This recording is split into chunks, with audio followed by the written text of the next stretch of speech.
Hey, it's Tony Brueski, and this is our week in review over the weekend, taking a look back at some of the most compelling conversations and stories that we've covered for you of the last week. Brand new episodes back Monday morning, bright and early, 5 a.m. here on the podcast. This is an examination of the hidden human condition. This is the Hidden Killers Podcast. The Hidden Killers Podcast. With Tony Brueski. We are talking with forensic psychologist Kate Wallinga today. Talking Bryan Kohberger, the case that mainly the argument recently has been media coverage. Oh, that media coverage. Their concern about it tainting a possible jury pool and his ability to have a fair trial. Is this a valid argument today, at this day and age and our setting, just considering, yes, things have changed dramatically over the years, but complaining about people talking and podcasts and YouTubers and this or that isn't going to really change podcasts and YouTubers and everybody reporting on the case? I mean, myself as a podcaster, as well as somebody who's worked in the criminal justice system, I would prefer complete openness at all times because it's like a game of telephone. The more silence that happens and the more people in between what's actually being said and what's being reported, the more messed up it's all going to be. Sure. So let's go ahead and be factually accurate. Let's go ahead and show court is kind of boring. Yeah. A lot of times, to be real. And, you know, and him dressed in a suit, like that's such a defense attorney move. Mm-hmm. That happens all the time. They're told dress a certain way, be careful. He's I'll tell you, he's not good at and I guarantee he's been trained at some degree to control his facial expression. Mm-hmm. He's terrible at that. Yeah. Yeah. There was a lot of smirking at the last court appearance, which made it a little bit more uncomfortable than normal with his staring eyes that he has. For real. And there's a thing where if we knew exactly what was being said when and could put it in context, then maybe it's not a smirk. Maybe it's his lawyer trying to loosen him up. We don't really know. But when we don't have access minute by minute, but we have access constantly to releasing things and saying things like podcasts and like YouTube, you end up with these wild speculation. And I'd rather know exactly what is he smirking about? Yeah. Like, what happened in the 3 seconds before it? What I found interesting thus far is their complaint about the specific types of people that are talking about the case against him. The wild speculation that's out there doesn't necessarily seem to focus so much on Kohberger. It seems to focus on other people that people are accusing of this crime. The people who are speculating about Kohberger are really basing their speculation on the facts that we have, on the evidence that exists, on the testimonies, on the reports that have come out that are factual and fact-based, and seem to be fairly normal conversations and assumptions that may be made or speculations that I think are valid. But that's the ones they want to quash. They don't seem to really care so much about all the other wild speculation that's throwing many other people's names under the bus and such, but only him.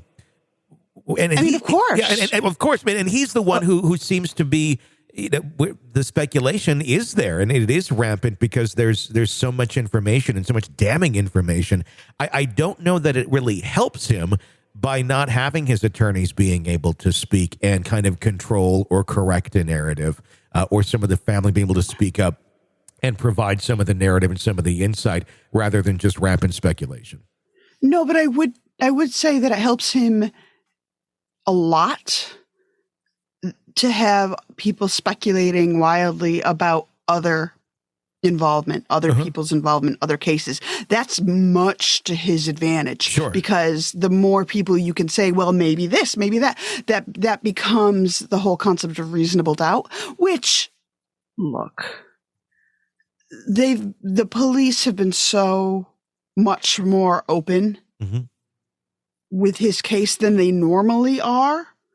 Like normally you don't see a lot of the stuff that has been released about the Kohberger case until, charges have been filed. Like we saw it before he was extradited even. Yeah. And so they feel real strongly about this. And so the extra speculation is just noise. It's people who work in audio talk about a signal to noise ratio, meaning the signal is the message you want to get across and the noise is all the extra crap that it distracts. Yeah.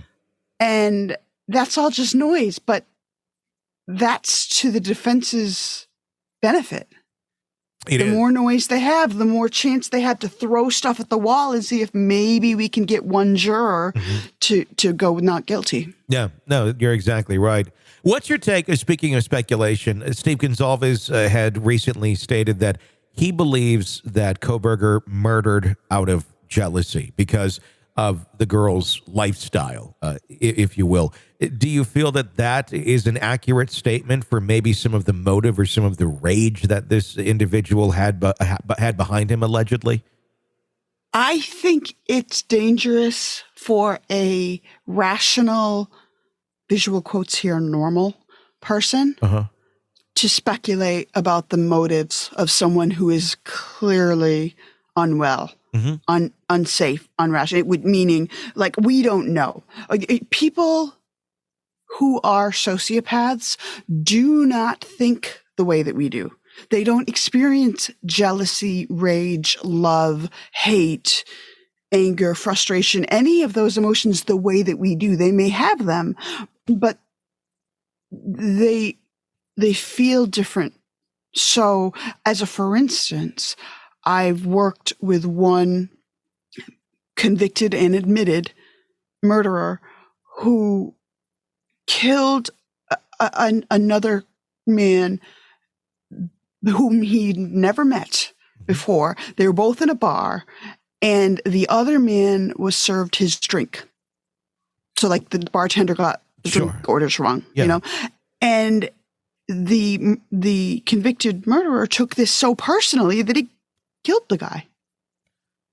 Right? Like that's not rational. And there's no amount of sort of obsessing or sitting with it that's going to make sense. And I've had the opportunity to sit with the perpetrator and be like, okay, listen, my guy,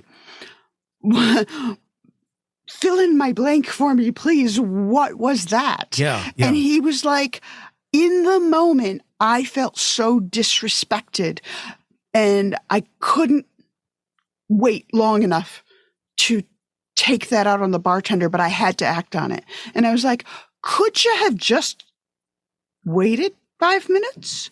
And he was like, well, in retrospect, I guess that would have made sense. Do you see what I'm saying? And so they function differently. And so guessing it was jealousy, jealous, I don't feel is the right word because he was fairly comparable in terms of socioeconomic and demographic status. But he had a way of moving through the world that people with a normal range of emotions just don't have. You're listening to the Hidden Killers Podcast. Hidden Killers Podcast with Tony Brueski. Hold that thought, because I want to continue this conversation tomorrow with you, Kate. We will do just that. I want you to press subscribe wherever you're downloading podcasts so you don't miss any breaking updates or discussions on the cases that we follow for you right here. Get an ad-free experience through Apple Podcasts when you sign up there right now. I'm Tony Brueski. Stay with us.